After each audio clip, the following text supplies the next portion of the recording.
तो hello my dear students and welcome to my YouTube channel brilliant coaching centre. और मैं आप लोगों के लिए आज लाया हूं, जैसा कि मैंने पिछली क्लास में बताया था कि मैं चैप्टर बाय चैप्टर बताऊंगा आपके सभी प्रश्नों को।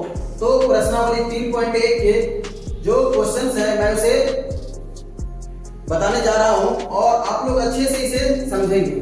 तो चलिए मैं पहले प्रश्न की ओर चलता हूं और यहां पर ये प्रश्न कहता यह है कि आफताब अपनी पुत्री से कहता है 7 वर्ष पूर्व, यानी 7 वर्ष पूर्व, आप इसे अच्छे से देखेंगे, 7 वर्ष पूर्व यानी 7 साल पहले मैं तुमसे 7 गुनी आयु का था।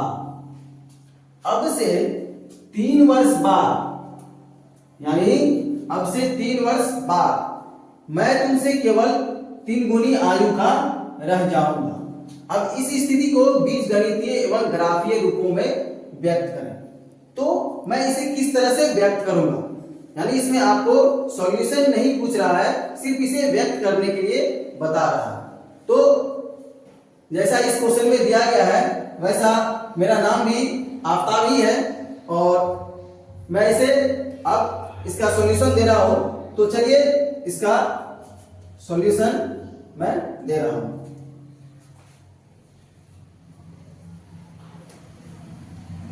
तो जैसा कि यहां पर 2 आदमी हैं, आफताब और उसकी पुत्री, तो मैं मान लेता हूं, माना कि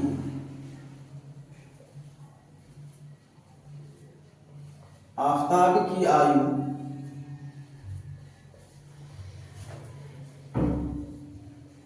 इक्वल टू x वर्ष और पुत्री की आयु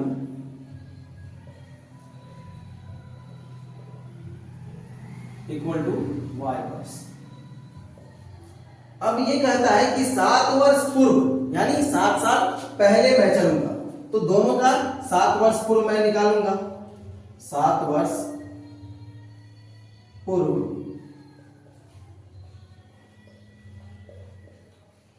आफताब की आयु इक्वल टू x माइनस 7, यानी अगर पहले मुझे निकालने के लिए बोलेगा कि 7 वर्ष पूर्व, तो मैं इसमें घटाऊंगा क्योंकि पहले हो चुका है।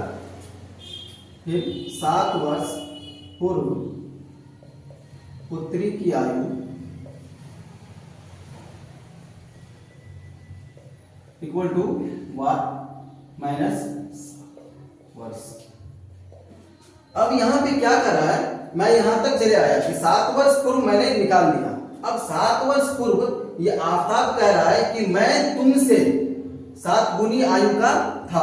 तो कौन था यहां पे, आफताब। तो मैं ले रहा हूं जो x माइनस 7, यानी ये आफताब जो है सो 7 साल पहले अपनी पुत्री से 7 गुनी आयु का था। तो किससे, अपनी पुत्री से, यानी y माइनस 7 को मैं 7 गुनी कर दूंगा, यानी क्योंकि इससे 7 गुनी आयु का। आप इसको सॉल्व करें तो x minus 7 equal to 7y minus 49।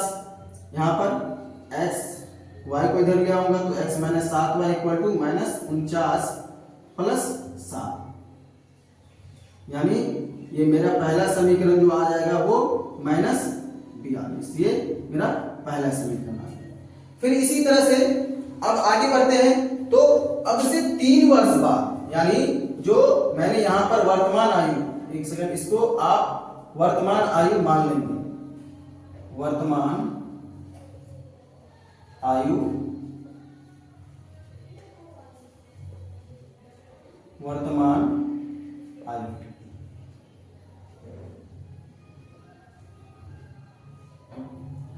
तो अब जो वर्तमान आयु है x वर्ष, तो इससे 3 वर्ष बाद, तो लिख देंगे जो 3 वर्ष बाद आफताब की आयु इक्वल टू x प्लस 3 वर्ष और 3 वर्ष बाद पुत्री की आयु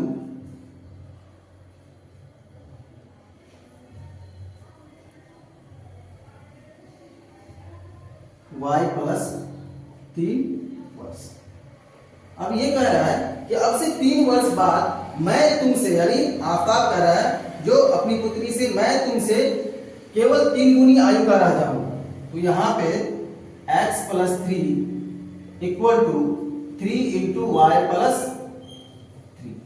यहाँ पर मैं इसे सोल्व करूंगा तो x plus 3 equal to 3y plus 9x, इसको इधर ले आऊंगा तो x minus 3y equal to 9 minus 3, तो x minus 3y equal to ये आ गया 6। ये मेरा दूसरा इक्वेशन आ गया। अब इसमें जो जो कह रहा है मैं उसे निकालूंगा। अब बीजगणितीय निरूपण, इसका मतलब ये होता है कि मुझे इसमें बता रहा है कि इसका हल कौन सा हल होगा।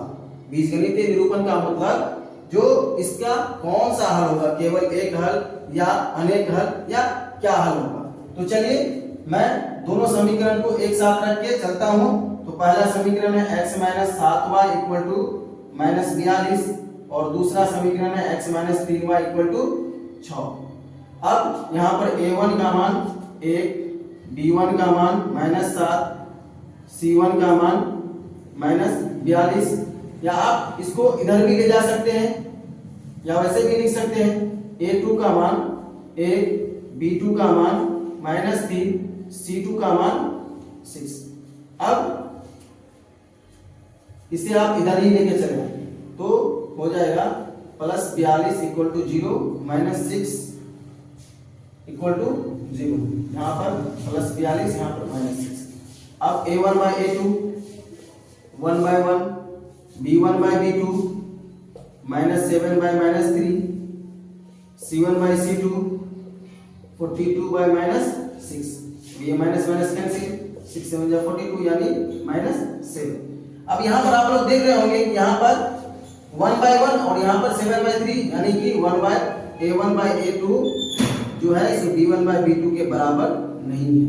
तो इसका बीजगणितीय निरूपण जो मैं लूंगा तो इसके क्या होंगे, जो केवल एक हल, केवल एक हल, ये हो जाएगा आपका बीजगणितीय निरूपण।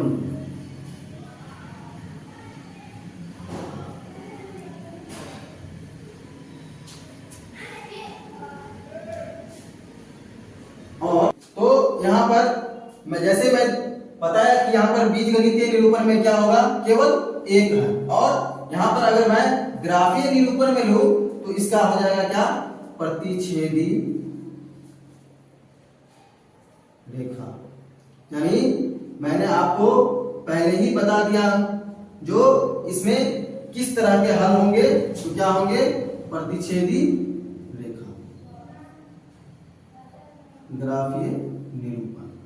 इसमें आपको हल निकालने के लिए नहीं कहा गया, तो आपको सिर्फ बीजगणितीय निरूपण और ग्राफीय रूप में व्यक्त करने के लिए बताया गया है कि इसके बीजगणितीय निरूपण में क्या होंगे, तो केवल एक हल, और ग्राफीय निरूपण में क्या होंगे, तो ये प्रतिच्छेदी रेखा।